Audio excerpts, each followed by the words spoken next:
दोस्तों जय Hind. UP exams YouTube channel में आप सभी लोगों का बहुत बहुत स्वागत, आभार, वंदन एवं अभिनंदन।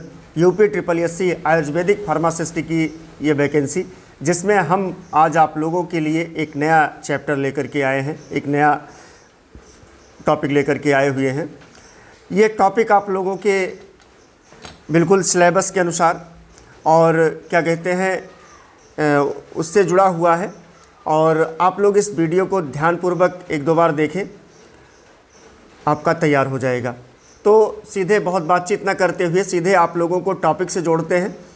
ये आपका जो टॉपिक है अयस्कृत एवं क्षार सूत्र का परिचय। आज हमें अयस्कृति का परिचय और क्षार सूत्र का परिचय का अध्ययन करना है।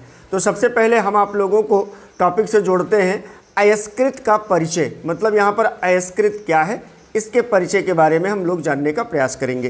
तो आप जानिए कि जो आपका आयुर्वेद है उसमें अयस्कृत जो है ये रसायन शास्त्र एवं भेषज कल्पना का एक महत्वपूर्ण विषय होता है। जो अयस्कृत होता है ये क्या है, ये आपके आयुर्वेद के अनुसार जो रसशास्त्र और भेषज कल्पना है उसमें जो है एक महत्वपूर्ण टॉपिक होता है अयस्कृत। इसका वर्णन विशेष रूप से चरक संहिता तथा सुश्रुत संहिता में मिलता है। यह आधुनिक अर्थों में धातु का औषधीय संस्कार, मतलब मेडिसिनल प्रोसेसिंग ऑफ मेटल्स है। मतलब कहने का मतलब ये है, यहाँ पर धातुओं के औषधीय संस्कार के बारे में चर्चा की गई है, बहुत विस्तार से चर्चा की गई है, ये बताने के लिए कि धातुओं का हम किस तरीके से आयुर्वेद में उपयोग कर सकते हैं। तो यहाँ पर अब आप लोगों का ये क्लियर हो गया होगा कि ये अयस्कृत के अंतर्गत हम किस चीज़ का अध्ययन करना चाहते हैं। तो चूँकि आयुर्वेद पढ़ रहे हैं और आयुर्वेद के अंतर्गत हम दवाइयों का अध्ययन करते हैं, तो जो हमारी दवाएं बनती हैं किन किन चीज़ों से और कैसे कैसे बन सकती हैं, इन सभी चीज़ों की जानकारी हमें विस्तृत रूप से बहुत विशद प्राप्त करना होता है, ताकि हम कंपटीशन में जब बैठें तो अगर उस स्तर के कोई भी प्रश्न आए तो हम उस प्रश्न को सॉल्व कर ले, हम उस प्रश्न को हल कर ले जाएं। तो यहाँ पर जो आप लोगों को बताना है वो अयस्कृत जो है, ये आपके जो पुराने हमारे आचार्य चरक थे, आचार्य सुश्रुत थे, उन लोगों ने अपनी संहिताओं में इसका बहुत विस्तृत वर्णन किया हुआ है कि किस तरीके से ये धातु का औषधीय संस्कार यहाँ पर किया जाता है। तो अयस्कृत शब्द का अर्थ जो है ये अयस्क धन कृति से मिलकर बना हुआ है, जिसका अर्थ होता अयस माने अयह माने लोहा अथवा धातु से संबंधित, और कृत का मतलब बनाना, निर्माण करना, विशेष प्रक्रिया, संस्कार करना होता है इसका। अब धातु विशेषकर लोहा या विशेष विशेष संस्कार या निर्माण करना अयस्कृत कहलाता है। तो कहने का मतलब यह है कि जैसे आपको पता है कि आपके शरीर में जो ब्लड दौड़ रहा है, ये ब्लड में जो मेन फॉर्मेट है वो किसका है, वो आयरन का है। किसका है, आयरन का है, Fe का है। इसलिए देखो हीमोग्लोबिन, हीम का मतलब होता है आयरन, तो वहाँ से लिया गया, मतलब वहाँ पर भी ये है।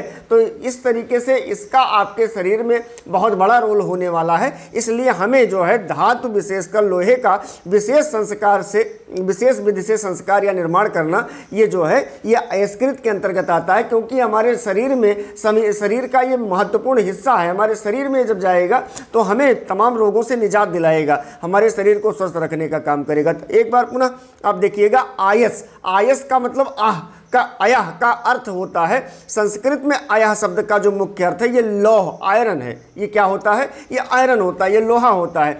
कई स्थानों पर इसका प्रयोग अन्य धातुओं के लिए भी किया जाता है, जैसे लोहा, तांबा, रजत और स्वर्ण, इन चारों के लिए भी इन चीज़ों का उपयोग किया जाता है। हालांकि अयस्कृत में प्रमुख रूप से लोहे का ही प्रयोग माना जाता है।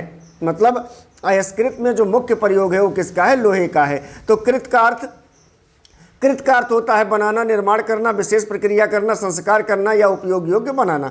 अयस्कृत की परिभाषा देखिएगा तो सरल परिभाषा इसकी, लोह या अन्य धातुओं को बार बार अग्नि में तपाकर तथा विभिन्न औषधीय द्रव्यों में बुझाकर औषधि के रूप में उपयोग योग्य बनाने की प्रक्रिया को अयस्कृत कहते हैं। क्या कहते हैं, इसको अयस्कृत कहते हैं। तो लोहे का या अन्य धातुओं को बार बार अग्नि में तपाकर तथा विभिन्न औषधीय द्रव्यों में बुझा करके निर्वापन करके औषधि के रूप में उपयोग योग्य बनाने की प्रक्रिया को क्या बोलते हैं, अयस्कृत कहते हैं। अब संस्कृत परिभाषा इसका, अयसः संस्कार विशेषो असंस्कृति, अर्थात लोहे का विशेष संस्कार ही क्या कहलाता है, अयस्कृत कहलाता है। कहने का मतलब यह है कि लोहे का विशेष रूप से संस्कार करना, अयस्कृत की आवश्यकता क्यों पड़ी। तो यदि सामान्य लोहे का चूर्ण सीधे रोगी को दे दिया जाए तो वो पचेगा नहीं, बहुत कठोर होता है, पचने में इतना कठिन होता है कि पचबे ना करेगा, शरीर में उसे आसानी से अवशोषित नहीं कर सकता। शरीर कैसे अवशोषित कर पाएगा लोहे के छोटे टुकड़ों को, चाहे जितना बड़ा महीन बुरादा कर दीजिए, उसका दुष्प्रभाव हो सकते हैं, मतलब आपके शरीर पर गलत इफेक्ट डाल सकता है। इसलिए जो है इसका जो क्या कहते हैं सीधे चूर्ण रोगी को नहीं दिया जा सकता है, उसको विशेष संस्कार के द्वारा क्या कहते हैं दूसरे फॉर्मेट में चेंज करना पड़ता है, फिर उसको आप क्या कहते हैं औषध के रूप में उपयोग कर सकते हैं। इसलिए हमारे आयुर्वेदाचार्य जितने हुए उन लोगों ने धातु को औषधीय रूप में उपयोग योग्य बनाने के लिए अयस्कृत जैसी प्रक्रिया विकसित की। अब इसमें देखिएगा अयस्कृत का उद्देश्य, तो अयस्कृत का उद्देश्य आप समझने की कोशिश करिएगा कि अयस्कृत का मुख्य उद्देश्य जो लौह या अन्य धातुओं को औषधि के रूप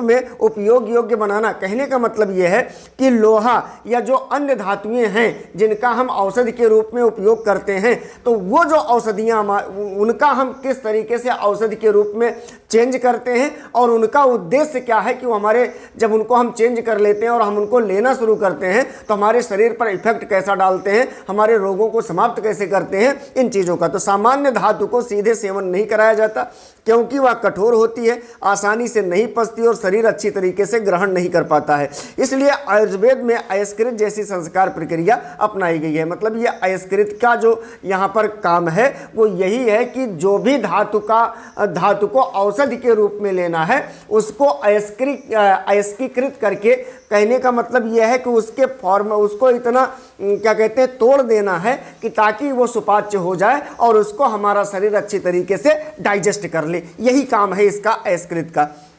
तो धातु का शोधन देखिएगा, धातु का शोधन का अर्थ है धातु में उपस्थित अशुद्धियों और दोषों को दूर करना। शोधन का मतलब यही होता है उसको धो करके या क्या कहते हैं जैसे भी उबाल करके या जैसे भी प्रक्रिया हो सकती है उसको साफ करने की, उसमें से जितनी भी अशुद्धियाँ, धूल, गर्दा, माटी, जो कुछ में कंकर पत्थर, उसमें जो कुछ भी अशुद्धियाँ हैं, जो भी गंदगी है उसको साफ करना शोधन कहलाता है।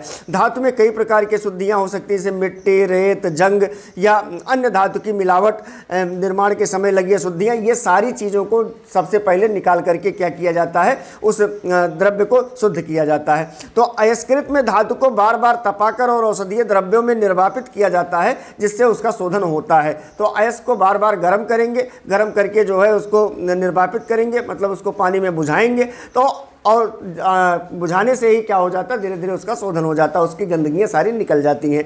उदाहरण जैसे चावल को पकाने से पहले धोकर साफ किया जाता है, उसी प्रकार धातु को औषध बनाने से पहले भी शुद्ध किया जाता है। कहने का मतलब यह है कि ये तो सामान्य सा उदाहरण है, जैसे माएँ घर में खाना बनाने के लिए पहले चावल को धोती हैं, धो करके उसके पानी को निकाल देती हैं, तो निकालने पर देखिए एकदम दूध जैसा सफ़ेद सफ़ेद निकलता है, लेकिन एक दो बार जब उसको धो देती हैं तो वो उसकी जितनी सारी गंदगी, जितनी सारी अशुद्धियाँ समाप्त हो जाती हैं। Like that the process of metals, इसी तरीके से मेटल का भी प्रोसेस है, मेटल को भी हम साफ करते हैं उसी तरीके से।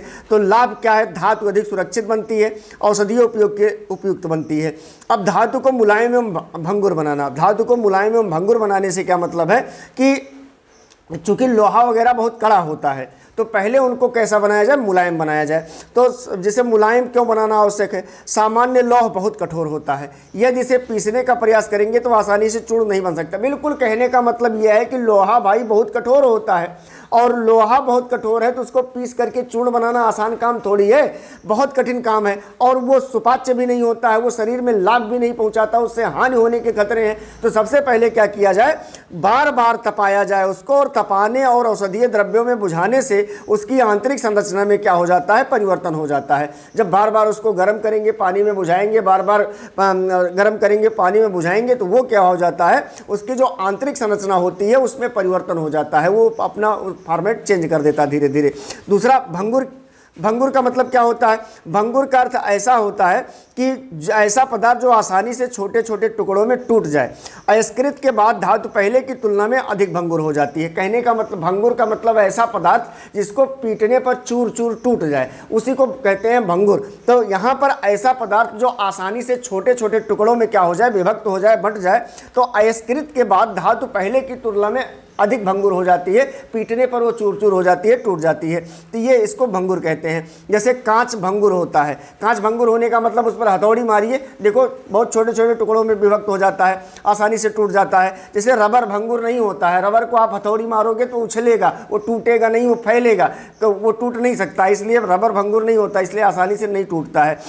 यहाँ पर क्या है कि अयस्कृत का जो उद्देश्य धातु को कांच की तरह नहीं बल्कि इतना भंगुर बनाना है कि उसका महीन चूर्ण बनाया जा सके। कहने का मतलब यह है कि यहाँ पर जो भी अयस्कृत हमको बनाना है, जो भी क्या कहते हैं पदार्थ का, जो भी मेटल का हमको क्या कहते हैं तोड़ना है, तो उसको एकदम बिल्कुल कांच जैसा भी नहीं बना देना है, लेकिन हाँ उसको इस तरीके से बना देना है कि जब उसको हम पीटना शुरू करें तो वो चूर चूर हो जाए, वो टुकड़ों टुकड़ों में विभक्त हो जाए, इस तरीके से, ताकि उसका चूर्ण बनाया जा सके। औषधीय गुण बढ़ाना। औषधीय गुण बढ़ाने का मतलब क्या है? मतलब इन्हेंसमेंट ऑफ मेडिसिन प्रॉपर्टीज। तो इसका मतलब क्या होता है कि अयस्कृत में धातु को केवल गर्म नहीं किया जाता है, बल्कि उसे त्रिफला क्वाथ, गोमूत्र, तक्र माने माठा, कंजी में, कुलथ क्वाथ में जैसे औषधीय द्रव्यों में निर्वापित किया जाता है। कहने का मतलब यह है कि अयस्कृत में धातु को केवल गर्म नहीं किया जाता, गर्म करने के बाद उनको बुझाने का मतलब ये हो गया कि उनको गोमूत्र में या मट्ठे में या कांजी में या कुलथ क्वाथ में, ये ऐसे में क्या किया जाता है, डुबोया जाता है, बुझाया जाता है, गर्म करके उसमें बुझाया जाता है। तो आयुर्वेद के अनुसार इन द्रव्यों के जो गुण धातु के संस्कार में सहायक होते हैं, इसलिए इसमें बुझाया जाता है। उदाहरण इसका जैसे त्रिफला है, ये शोधन और रसायन गुण होता है, इसमें गोमूत्र जो है शोधनकारी गुण होता है, तक्र जो है पाचन में सहायक होता है, कांजी जो है ये सूक्ष्मकरण में सहायक होता है। उद्देश्य धातु को औषधीय रूप से अधिक प्रभावी बनाना। देखिए मुख्य रूप से इतना सारा काम करने का मतलब ये है, ये शोधन करने का काम ये है कि मतलब जो भी औषधि आप ले रहे हो, इस औषधि का पोटेंसी क्या है, इसकी पोटेंसी को बढ़ा देना होता है, इसको बढ़ाना होता है।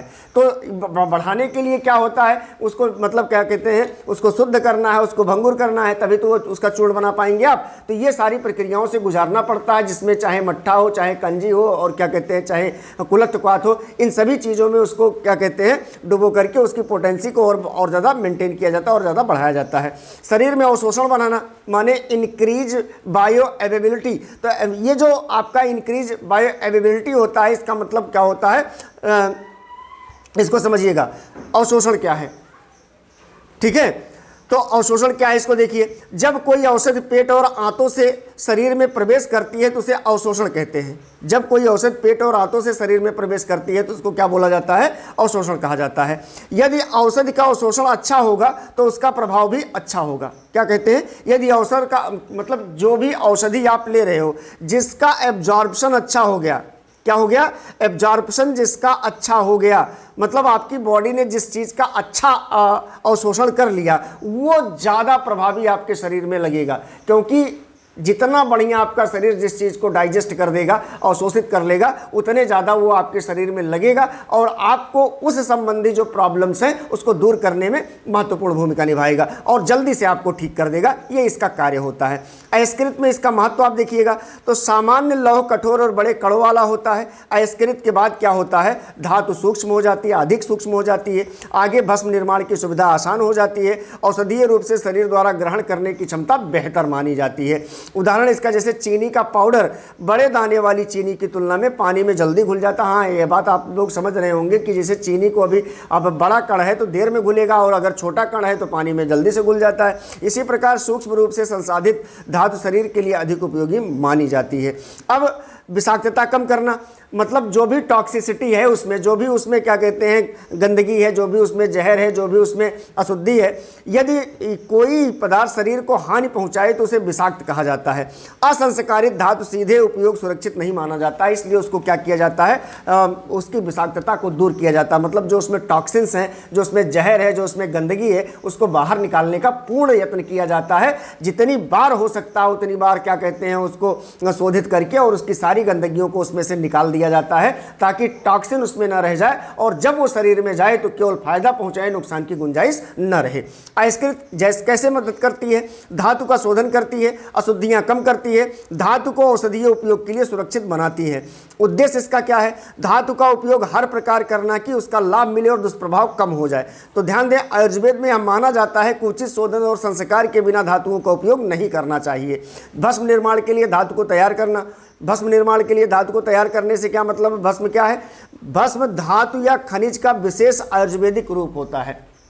भस्म के बारे में हमने पिछले क्लासों में भी खूब चर्चा किया हुआ है आप लोगों से, और आप लोग शायद इस बात को अच्छी तरीके से जान गए होंगे कि जिस भी चीज़ का भस्म बनाया जा रहा है, कोई धातु हो गया, कोई खनिज हो गया, या जिन भी चीज़ों का हमको क्या कहते हैं भस्म के रूप में लाना है, तो जब उसको हम भस्म के रूप में लाते हैं, चाहे जो भी धातु हो, कोई धातु हो या कोई खनिज हो, तो जब हम उसको धातु या खनिज को लेकर के आते हैं, उस फॉर्मेट पर लेकर के आते हैं, माने तो आप देखते हैं कि शोधन करने के बाद, मारण करने के बाद अब जब भस्म तैयार हुआ तो वो क्या होता है? बहुत पावरफुल होता है बच्चों। क्या होता है? बहुत पावरफुल होता है। मतलब उसमें सारी क्वालिटीज़ होती हैं जो उस धातु में थी, वो सारी चीज़ें उस भस्म के माध्यम से आपके शरीर में प्रवेश करती हैं और आपको बहुत लाभ दिलाती हैं। तो इसलिए जो है भस्म धातु या खनिज का विशेष आयुर्वेदिक रूप है। इसे शोधन और मारण जैसी प्रक्रियाओं के बाद तैयार किया जाता है।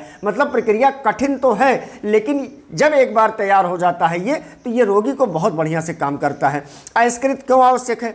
यदि कठोर लौह को सीधे मारण प्रक्रिया में रखा जाएगा तो वह अच्छी गुणवत्ता की भस्म बनाने में कठिनाई पैदा कर सकता है। हम आप लोगों को पहले से भी इस बात को बताए हुए हैं कि जितना कठोर धातु होगा उसका उतनी बढ़िया से भंजन नहीं हो सकता है। इसलिए जो है सबसे पहले क्या किया जाता है? उसका शुद्धिकरण किया जाता है, फिर मारण किया जाता है, फिर उसका क्या कहते हैं, उसको पुट दिया जाता है, और इतना सारा करने के बाद वो क्या होता है कि वो भस्म के रूप में तैयार किया जाता है। तो जैसे लोहा है, अगर इसका सीधे हम मारण प्रक्रिया में रख दें इसको, तो उससे उतनी उत्कृष्ट किस्म की भस्म तैयार नहीं हो पाएगी। तो जब उतनी उत्कृष्ट नहीं रहेगी तो उतना अच्छी तरीके से आपके शरीर पर काम भी नहीं करेगी। तो इसलिए जो सबसे महत्वपूर्ण बात यह है कि इसकी गुणवत्ता को बढ़ाने के लिए वो जो है कठोर लोहे को सीधे मारण प्रक्रिया में न रखा जाए। सबसे पहले उसका शुद्धिकरण किया जाए, उसकी गंदगी को निकाला जाए, उसकी टॉक्सिन जो उसमें टॉक्सिन्स हैं उसको निकाले जाएं। ये सारे करने के बाद उसको भंगुर बनाया जाए, और भंगुर बनाने के बाद तब उसको रखा जाए, और तब उसकी गुणवत्ता बढ़ जाती है। ठीक ना? भस्म बनाने में कठिनाई पैदा नहीं होती है। अयस्कीकृत के बाद धातु भंगुर हो जाती है, उसका महीन चूर्ण बनना आसान होता है, मारण प्रक्रिया अधिक प्रभावी होती है, उत्तम गुणवत्ता की भस्म बनाने में सहायता मिलती है। ये सारी बातें सत्य हैं, और ये जो है भस्म बनाने के लिए बहुत उपयोगी होता है। चाहे जितना कठोर धातु हो, फिर उसका आप भस्म बना सकते हैं। जैसे गेहूं को पीसने से पहले साफ करना, सुखाया जाता है, उसी प्रकार भस्म बनाने से पहले धातु को अयस्कृत द्वारा तैयार किया जाता है। अब संपूर्ण प्रक्रिया को एक उदाहरण में समझिए। मान लीजिए आपके पास एक कठोर लोहे की छड़ है। यदि आप उसे सीधे पीसने की कोशिश करेंगे तो नहीं पिसेगी, लेकिन उसे बार बार लाल होने तक गर्म करें, फिर त्रिफला, क्वाथ, गोमूत्र, तक्र, कंजी आदि में बुझाएं। यह प्रक्रिया बार बार दोहराएं, तो धीरे धीरे क्या होगा कि उसकी अशुद्धियाँ कम हो जाएंगी, धातु भंगुर होगी, उसका चूर्ण बनाना आसान होगा, आगे भस्म निर्माण संभव होगा। यही अयस्कृत का उद्देश्य है। परीक्षा के लिए यहाँ पर जो सारणी है उसको देख लीजिएगा। क्या है उद्देश्य इसका? शोधन जो है, शोधन का उद्देश्य क्या है कि ये अशुद्धियों को हटाता है और परिणाम इसका शुद्ध धातु प्राप्त होती है। और मुलायम और भंगुर बनाना उद्देश्य। मुलायम और भंगुर बनाने का मतलब क्या है कि ये आवश्यक इसलिए है क्योंकि ये चूर्ण बनाना आसान करता है, और परिणाम इसका सूक्ष्मीकरण में सहायता करता है। औषधीय गुण बढ़ाने का मतलब क्या है? इसका उद्देश्य क्या है? यह औषधीय द्रव्यों को संस्कार, मतलब ये आवश्यक इसलिए है क्योंकि औषधीय द्रव्यों का संस्कार दिया जाता है इसमें, और परिणाम इसका क्या होता है? ये अधिक प्रभावी धातु बन जाती है। और शोषण बढ़ाने का मतलब क्या है? शरीर द्वारा ग्रहण की क्षमता को बढ़ाना। इसका क्या कहते हैं, इसका जो आवश्यकता है वो यही है कि शरीर द्वारा ग्रहण क्षमता को बढ़ाने का काम इससे किया जाता है। तो और बेहतर औषधि का उपयोग होता है। इससे विषाक्तता कम करना, मतलब ये सुरक्षित उपयोग इसका होता है, दुष्प्रभाव की संभावना को कम करता है। भस्म निर्माण की तैयारी माने मारण प्रक्रिया को सरल बनाता है, उत्तम गुणवत्ता की भस्म को तैयार करता है। अब असकृत का श्लोक देखिएगा आप, तो प्रचलित रूप में उद्धृत सिद्धांत जो है वो तप्तम तप्तम पुनर्लोहम द्रवेशु विनिवापयेत। कहने का मतलब यह है कि तप्तम का मतलब, तप्त का मतलब होता है गर्म करना। कैसा गर्म करना? बिल्कुल लाल हो जाए, उसको तप्त कहते हैं, तप्त गर्म किया हुआ। पुनः का मतलब बार बार, लौहम का मतलब लोहा, द्रवेशु का मतलब द्रवों में, विनिवापयेत का मतलब बुझाना, मतलब क्वेंचिंग होता है। क्या होता है? क्वेंचिंग, बार बार पानी उसी द्रव में डालना। तो कहने का मतलब ये हो गया तप्तम तप्तम पुनर्लोहम द्रवेशु विनिवापयेत। कहने का मतलब यह है कि इसको हम गर्म करते हैं, बार बार बुझाते हैं, लोहा, ठीक ना, ये द्रवों में डालते हैं, ठीक ना, लोहे को क्या करते हैं, बार बार गर्म करके लोहे द्रवों में बुझाते हैं। तो ये प्रक्रिया होती है इसकी। इसका भावार्थ लोहे को बार बार गर्म करके विभिन्न औषधीय द्रव्यों में बुझाना चाहिए, यह असकृत की मूल प्रक्रिया होती है। असकृत की निर्माण विधि देखिएगा, माने मैन्युफैक्चरिंग प्रोसेस ऑफ असकृति। तो असकृति में मुख्य उद्देश्य जो है लोहे को सीधे औषध बनाना नहीं है, मतलब सीधे औषध के रूप में नहीं बनाना है, बल्कि उसे शुद्ध भंगुर, सूक्ष्म तथा औषधीय संस्कार युक्त बनाना। सबसे पहला काम क्या करेंगे? उसे शुद्ध करेंगे, उसको भंगुर बनाएंगे, माने पीटने पर वो टूटे। फिर सूक्ष्म तथा औषधीय संस्कार युक्त उसको बनाया जाता है ताकि आगे उसका उपयोग औषधि या भस्म निर्माण किया जा सके। इसका इस प्रक्रिया में दो मुख्य प्रक्रियाएं बार बार होती हैं। क्या होती हैं? पहला तापन, माने लोहे को लाल तप्त गर्म किया जाता है। दूसरा होता निर्वापन, माने बार बार उसको जिस द्रव में डालना, माने औषधीय द्रव में बार बार उसको डुबोया जाता है। ऐसा करने से उस सारी समस्याएं उसकी समाप्त हो जाती, सारी गंदगी उसकी दूर हो जाती है। इन्हीं दोनों प्रक्रियाओं को बार बार दोहराने से असकृत तैयार हो जाती है। अब शुद्ध पहला चरण जो है इसका शुद्ध लोहा, माने प्योर लोहा लेना है। सबसे पहले अच्छी गुणवत्ता का शुद्ध लोहा लिया जाता है। इसका उद्देश्य, यदि अशुद्ध लौह लिया जाएगा तो उसमें मिट्टी, जंग, रेत या अन्य धातुओं की मिलावट हो सकती है, इससे औषध की गुणवत्ता प्रभावित होगी। इसलिए पहले लोहे का चयन और आवश्यक शोधन इसका किया जाता है। उदाहरण जैसे खाना बनाने से पहले चावल को साफ किया जाता है, उसी प्रकार औषध बनाने से पहले शुद्ध लोहा लिया जाता है।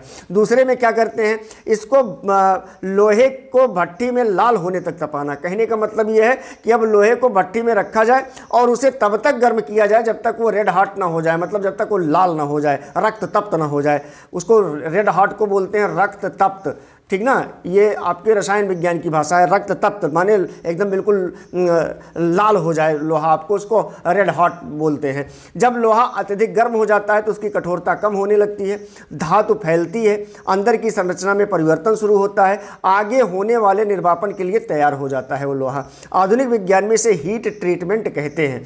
और तीसरा चरण, गर्म लोहे को औषधीय द्रव में बुझाना, माने निर्वापन करना। अब लाल गर्म लौह को तुरंत किसी औषधीय द्रव में डुबो दिया जाता है तो यह द्रव्य हो सकता है, जिसमें वो त्रिफलाक्वाथ हो गया, गोमूत्र हो गया, मट्ठा हो गया जिसको तक्र बोलते हैं, कंजी हो गया, कुलथक्वाथ हो गया, तिल का तेल। कुछ प्रक्रियाओं में तिल के तेल का भी उपयोग किया जाता है। तो इतने द्रवों में क्या किया जाता है? उस लोहे को बुझाया जाता है, माने इनका निर्वापन किया जाता है।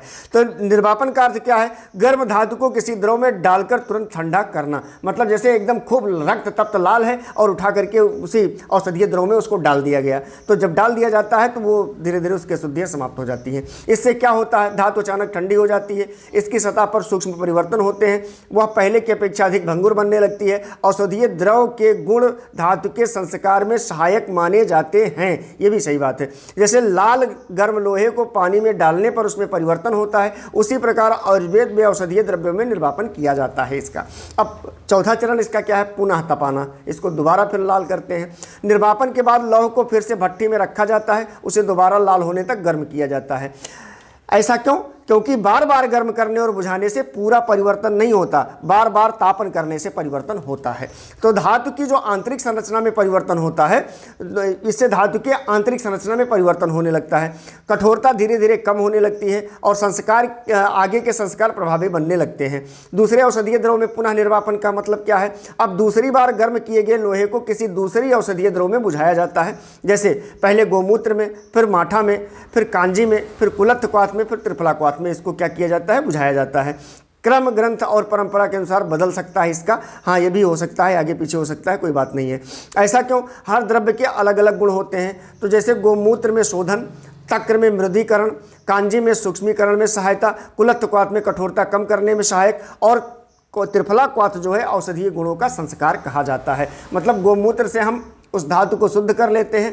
मट्ठे में जब डालते हैं तो मृदीकरण मतलब वो धातु जो है वो अपनी कठोरता को कम कर देती है, वो मतलब मृदु हो जाता है। और कांजी का मतलब वो उस धातु के सूक्ष्मीकरण में सहायता प्रदान करता है। और कुलत्थ क्वाथ जो है उसकी कठोरता को कम करने में सहायता करता है। और त्रिफला क्वाथ जो होता है वो उसके औषधीय गुणों के संस्कार को पूर्ण करता है। इसलिए जो है ये प्रक्रिया किया जाता है। यही प्रक्रिया बार बार दोहराई जाती है। जैसे पहले तापन, फिर निर्वापन, फिर तापन, फिर निर्वापन, फिर तापन, फिर निर्वापन, ये प्रक्रिया बार बार दोहराई जाती है। एक बार गर्म किया गया फिर द्रव में डाला गया, एक बार गर्म किया गया फिर द्रव में डाला गया, और बार बार इसी प्रक्रिया को किया जाता है। बार बार ऐसा इसलिए किया जाता है क्योंकि इसको करने पर जो भी लौह प्राप्त रूप से संस्कारित नहीं होगा, बार बार करने से धातु अधिक भंगुर बनने लगती है, महीन कणों में टूटना आसान हो जाता है, उसकी अशुद्धियां कम हो जाती हैं, औषधीय उपयोग के लिए उपयुक्त बनने लगती है। और आधुनिक दृष्टिकोण इसका बार बार गर्म और ठंडा करने से धातु के भौतिक गुण बदलते हैं। आयुर्वेद में से औषधीय संस्कार का महत्वपूर्ण भाग माना जाता है। और क्या कहते हैं, 7वां चरण, लौह भंगुर होकर चूर्ण जैसा बनने लगता है। कहने का मतलब यह है कि लगातार तापन और निर्वापन के बाद लौह पहले जितना कठोर नहीं रहता है, अधिक भंगुर हो जाता है, आसानी से छोटे छोटे कणों में टूटने लगता है, उसका महीन चूर्ण बनाना सरल हो जाता है। यही अवस्था क्या कहलाती है? अयस्कीकृत कहलाती है। इसके बाद आवश्यकता अनुसार आगे मारण माने भस्म निर्माण की प्रक्रिया की जा सकती है। पूरी प्रक्रिया एक फ्लो चार्ट में देखिएगा। शुद्ध लोहे को लाल भट्टी में लाल होने तक के तपाना, फिर उसके बाद गोमूत्र, तक्र, कंजी, त्रिफला क्वाथ आदि में निर्वापन करना, फिर से तपाना, दूसरे औषधीय द्रव में निर्वापन करना। इस प्रक्रिया को बार बार दोहराना, फिर लौह भंगुर एवं सूक्ष्म हो जाता है, अयस्कीकृत तैयार होती है। मुख्य धातु इसमें लोहा, मुख्य प्रक्रियाएं तापन और निर्वापन होता है। प्रमुख औषधीय द्रव्य इसमें त्रिफला क्वाथ, गोमूत्र, तक्र, कंजी, कुलत्थ और क्वाथ होता है। उद्देश्य इसका धातु का शोधन करना, मृदुकरण करना, सूक्ष्मीकरण करना तथा औषधीय संस्कार को जागृत करना। अंतिम परिणाम इसका लौह भंगुर होकर औषधीय उपयोग एवं आगे भस्म निर्माण के लिए उपयुक्त हो जाता है। अयस्कीकृत में प्रयुक्त द्रव्य देखिएगा आप, तो अयस्कीकृत में धातु जो है मुख्यतः लोहा को केवल अग्नि में तपाना ही पर्याप्त नहीं है, बल्कि विभिन्न औषधीय द्रव्यों में बार बार निर्यापित किया जाता है। प्रत्येक द्रव्य का अपना अलग अलग गुण उद्देश्य होता है। आयुर्वेद के अनुसार ये द्रव्य धातु का शोधन, मृदुकरण, सूक्ष्मीकरण तथा गुण संस्कार करते हैं। त्रिफला क्वाथ और त्रिफला क्वाथ क्या है? त्रिफला 3 फलों का मिश्रण, हरड़, बहेरड़, आंवला, इसमें तीनों होता है। इसका काढ़ा क्वाथ बनाकर उपयोग किया जाता है। गुण इसका त्रिदोष सामक होता है, रसायन होता है, शोधनकारी होता है, दीपनीय होता है और पाचन सुधारने वाला होता है। ये अयस्कीकृत में क्यों प्रयोग करते हैं? तो धातु की शुद्धि कम करने में सहायक, लोहे को अधिक सूक्ष्म और भंगुर बनाने में मदद करता है, धातु में औषधीय गुणों का संचार करता है, लोहे को शरीर में अधिक ग्रहणीय बनाने में सहायता प्रदान करता है। उदाहरण, यदि लोहे को बार बार त्रिफला क्वाथ बुझाया जाए तो आगे उसका चूर्ण और भस्म बनाना आसान हो जाता है। इसलिए जो है त्रिफला क्वाथ में उसको बार बार डुबोते हैं। गोमूत्र, काऊ यूरिन देखिएगा। गोमूत्र को आयुर्वेद में शोधन के लिए अत्यंत महत्वपूर्ण द्रव्य माना गया है। ये कटु होता है, तिक्त होता है, उष्ण होता है, क्षारीय होता है, कफर बातहर होता है और शोधनकारी होता है। ये गुण इसमें पाए जाते हैं। तो अयस्कीकृत में उपयोग इसका धातु की चिकनाई और अशुद्धियों को हटाना, धातु को अधिक भंगुर बनाना, धातु की कठोरता को कम करना, शोधन प्रक्रिया को अधिक प्रभावी बनाने का काम इसका होता है। उदाहरण से रक्त तप्त लोहे को गोमूत्र में बुझाने से उसकी सतह पर उपस्थित अशुद्धियां कम हो जाती हैं। हमने आपको पहले भी चर्चा में बताया कि धातु आगे से संस्कार के लिए अधिक उपयुक्त बन जाती है। अब तक्र क्या है? बटर मिल्क, जिसको आप बोलते हो माठा। दही से मक्खन निकलने के बाद जो तरल भाग बचता है उसको बोलते हैं तक्र। माने ये लघु होता है, दीपनीय होता है, पाचन कारक होता है और बात कफहर होता है। तो अयस्कीकृत में उपयोग करने से धातु की उष्णता को नियंत्रित करता है, धातु को मृदु सॉफ्ट बनाता है, सूक्ष्मीकरण में सहायता करता है, धातु के गुणों में संतुलन लाने का काम करता है। गोमूत्र के बाद तक्र में निर्वापन करने से धातु अधिक समान रूप से संसाधित होने लगती है। ये भी बातें सत्य हैं। और कांजी जो है, ये कांजी खट्टा पेय है जो धान्य जैसे चावल के किण्वन से तैयार किया जाता है। बिल्कुल सही बात है। ये अम्लीय, दीपनीय, पाचन कारक और शोधनकारी होता है। अयस्कीकृत में उपयोग देखिएगा तो धातु की सतह पर जमी अशुद्धियों को हटाने में सहायता करता है, धातु को भंगुर बनाता है, सूक्ष्मीकरण में सहायता करता है, आगे की मारण प्रक्रिया के लिए धातु को तैयार करता है। तप्त लोहे को कांजे में बुझाने से धातु की सतह पर सूक्ष्म परिवर्तन होते हैं, जिससे उसे महीन रूप से परिवर्तित करना आसान होता है। ये बात आप लोग समझ गए होंगे कि तप्त लोहे को कांजे में बुझाने से कौन से परिवर्तन होते हैं, तो बहुत सूक्ष्म परिवर्तन होता है उसमें, और इससे धातु को महीन रूप से परिवर्तित करना आसान हो जाता है, माने तोड़ लेते हैं। अगला है कुलत्थ क्वाथ, माने हार्स ग्रैम डिकंसन, मतलब कुलत्थ का मतलब यहाँ पर हार्स ग्रैम एक दलहन है, इसके बीजों का काढ़ा बनाकर उपयोग किया जाता है। गुण इसका क्या है? उष्ण होता है, कफहर होता है, वातहर होता है और लेखनीय होता है। अयस्कृत में उपयोग इसका धातु की कठोरता को कम करना, धातु को अधिक भंगुर बनाना, शोधन प्रक्रिया को आगे बढ़ाना, धातु को सूक्ष्म कणों में बदलने में सहायता करना। विशेष रूप से लोहे के शोधन में कुलत्थ क्वाथ का उपयोग महत्वपूर्ण माना जाता है। तिल का तेल, अब तिल का तेल आयुर्वेद में श्रेष्ठ स्नेह द्रव्य माना जाता है। गुण इसका क्या है? ये स्निग्ध होता है, गुरु होता है, उष्ण होता है, वातहर होता है और बल्य होता है। इतनी सारी क्वालिटीज इसके अंदर में होती हैं। तो अयस्कृत में इसका उपयोग देखिएगा, धातु में उपस्थित कुछ दोषों का शमन, धातु पर समान तापीय प्रभाव बनाए रखना, धातु में सूक्ष्म दरारें बनने की प्रक्रिया को नियंत्रित करना, आगे के संस्कारों के लिए धातु को तैयार करना। उदाहरण, कुछ पारंपरिक शोधन विधियों में धातु को तपाकर तिल के तेल में निर्वापित किया जाता है।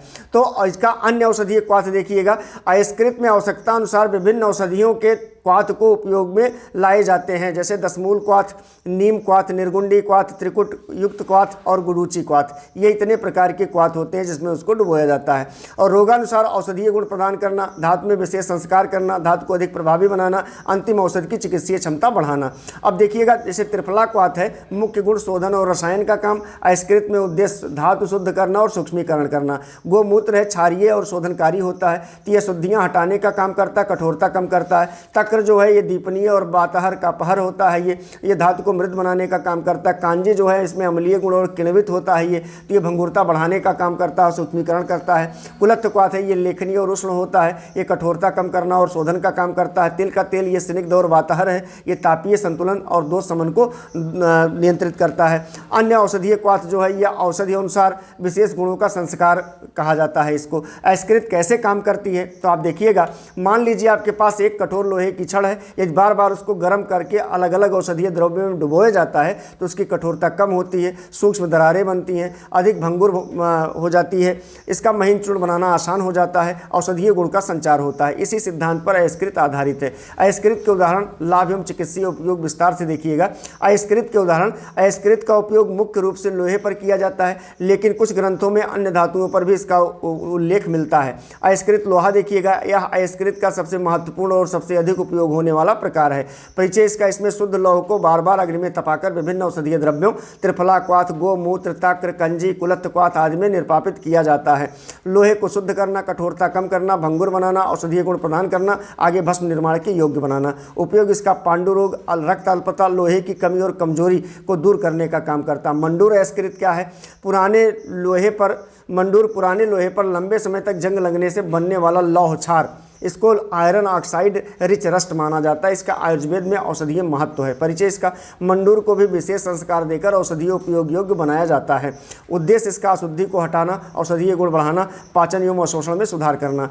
ये उपयोग इसका पांडु रोग में, रक्त अल्पता में, यकृत रोग में, प्लीहा वृद्धि में और सूजन में काम करता है। ये ताप अयस्कृत इसका देखिएगा, ताम्र अयस्कृत देखिएगा।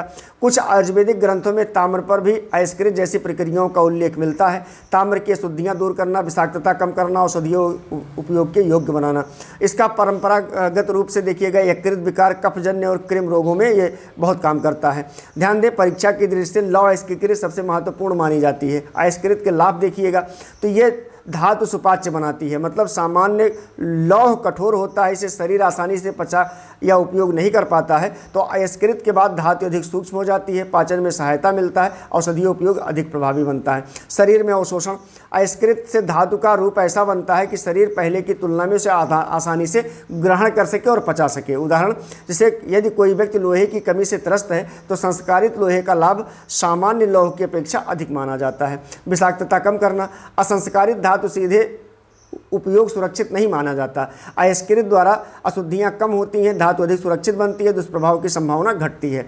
औषधीय प्रभाव देखिएगा, निर्वापन में प्रयुक्त औषधीय द्रव्य जैसे त्रिफला, गोमूत्र, तक्र धातु के संस्कार से सहायक माने जाते हैं। इससे धातु का औषधीय महत्व बढ़ता है।